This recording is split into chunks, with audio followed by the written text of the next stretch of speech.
Chennai Thirumavalavan car விபத்து வழக்கு வழக்கறிஞர் ஆஜராகியுள்ளார். சென்னை உயர்நீதிமன்றம் அருகே விசிக தலைவர் திருமாவளவன் கார் போலீஸ் சம்மன் அடிப்படையில் வழக்கறிஞர் ராஜீவ்காந்தி எஸ்பிமேடு காவல் நிலையத்தில் விசாரணைக்காக ஆஜர்படுத்தப்பட்டுள்ளார். கார் மோதிய விபத்து மற்றும் தாக்குதல் தொடர்பாக விசாரணை நடத்தப்பட்டு வருவது என்று வாக்குமூலத்தில் பதிவிக்கப்பட்டுள்ளது.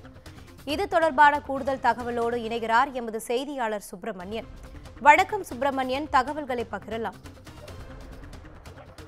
சென்னை உயர்நீதிமன்றம் அருகே கடந்த 7ஆம் தேதி வழக்கறிஞர் ராஜீவ்காந்தியுடைய பைக் திருமாவளவன் சென்ற கார் மீது மோதியதாக குற்றச்சாட்டு எழுந்தது. திருமாவளவன் கார் தான் பைக் மீது மோதியதாக குற்றச்சாட்டு எழுந்தது. அது மட்டுமல்லாமல் இந்த சம்பவம் தொடர்பாக வழக்கறிஞர் ராஜீவ்காந்தியை விடுதலை சிறுத்தைகள் கட்சியினர் தாக்கிய வீடியோ காட்சிகள் வெளியாகி அதிர்ச்சியை ஏற்படுத்தியிருந்தது. அது மட்டுமல்லாமல் இந்த சம்பவம் தொடர்பாக எஸ்பிளேடு போலீசார் இருதரப்பு புகார்களும் பெறப்பட்டு வழக்கு பதிவு என்பது செய்யப்பட்டிருந்தது.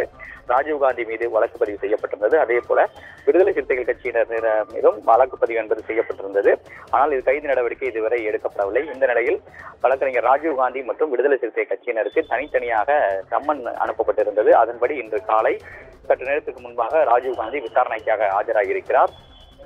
விடுதலை சிறுத்தைகள் கட்சியினர் தாக்கிய காரணத்தினால் அவருக்கு கழுத்து பகுதியில் காயம் ஏற்பட்டு இருக்கிறது. அதன் அடிப்படையில் கழுத்தில் கெட்டு போட்டபடி அவர் விசாரணைக்காக சற்று நேரத்துக்கு முன்பு ஆஜராகியிருக்கிறார்.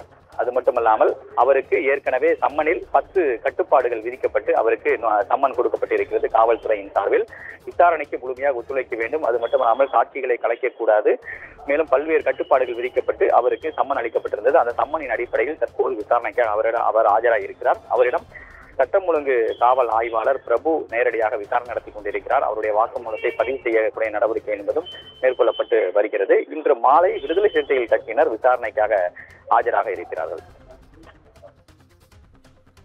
தகவல்களுக்கு நன்றி சுப்பிரமணியன்.